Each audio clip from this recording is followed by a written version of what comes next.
हाल ही में मालदीव ने एक प्रयास किया भारत से एक विवाद में उलझने का, और ये विवाद था लक्षद्वीप को लेकर। लक्षद्वीप जाते हैं पीएम नरेंद्र मोदी और अपनी वही तस्वीरें वो सोशल मीडिया एक्स पर साझा कर देते हैं और लोगों से ये कहते हैं कि वो भी लक्षद्वीप जरूर जाएं। बस इतनी सी बात मालदीव में रह रहे लोगों को और वहां के मंत्रियों को चुभने लगी। मालदीव में 3 मंत्री ऐसे थे जिन्होंने इसको लेकर प्रधानमंत्री नरेंद्र मोदी की तस्वीर को लेकर विवादास्पद टिप्पणी करनी शुरू कर दी, और इसके बाद मालदीव की सरकार को उनके बचाव में आना पड़ा और अपनी सफाई भी देनी पड़ी। उन्होंने तीनों को सस्पेंड कर दिया। तीनों के सस्पेंशन के बाद ये बात भी सामने रखी कि ये उनके निजी बयान थे, उन तीनों मंत्रियों के निजी बयान थे, इससे सरकार का कोई लेना देना नहीं है। क्योंकि मालदीव अच्छे से जानता है कि अगर भारतीय पर्यटक वहां नहीं पहुंचेंगे तो उनको कितना बड़ा नुकसान हो सकता है। लेकिन इस वक्त मालदीव के जो नए राष्ट्रपति हैं, जिनका नाम मोइजू है, मोइजू इस वक्त मौजूद हैं चीन में। 5 दिन की उनकी ये चीन यात्रा है और इस वक्त तो चीन में मौजूद हैं। 12 तारीख को वहां से लौटेंगे।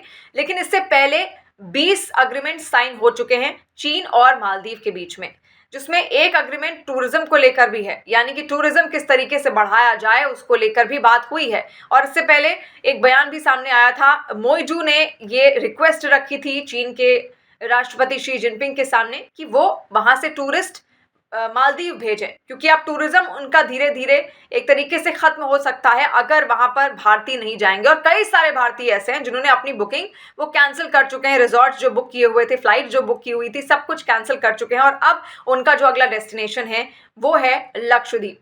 तो ऐसे में मालदीव को बहुत ज्यादा नुकसान हो सकता है, क्योंकि उसकी अर्थव्यवस्था में पर्यटन बेहद महत्वपूर्ण उसके लिए है।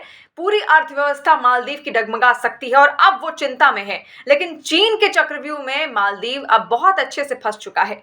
चीन वही देश है जो कर्जा देकर छोटे छोटे देशों को अपने वश में रखता है, अपने चक्रव्यूह में बांध कर रखता है।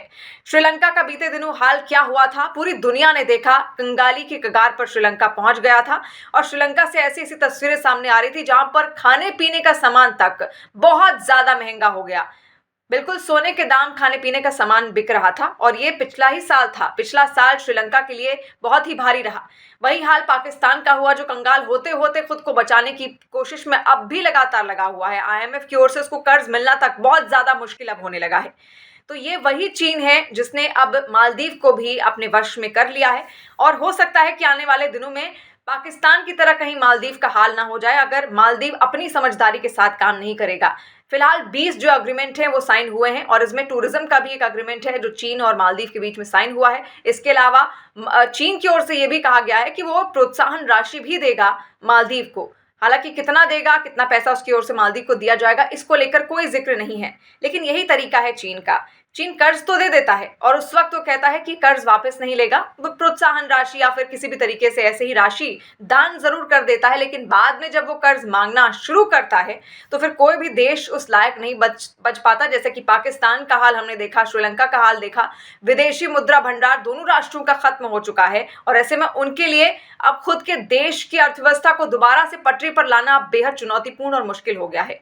तो कहीं मालदीव अब अगला शिकार ना हो चीन का, इस बात की भी आशंका लगातार जताई जा रही है। क्योंकि इस वक्त वहां के जो राष्ट्रपति हैं, मालदीव के नए राष्ट्रपति मोइजू, वो इस वक्त चीन में ही मौजूद हैं और चीन में उनके कई सारे अग्रीमेंट्स चीन की सरकार के साथ साइन भी हुए हैं।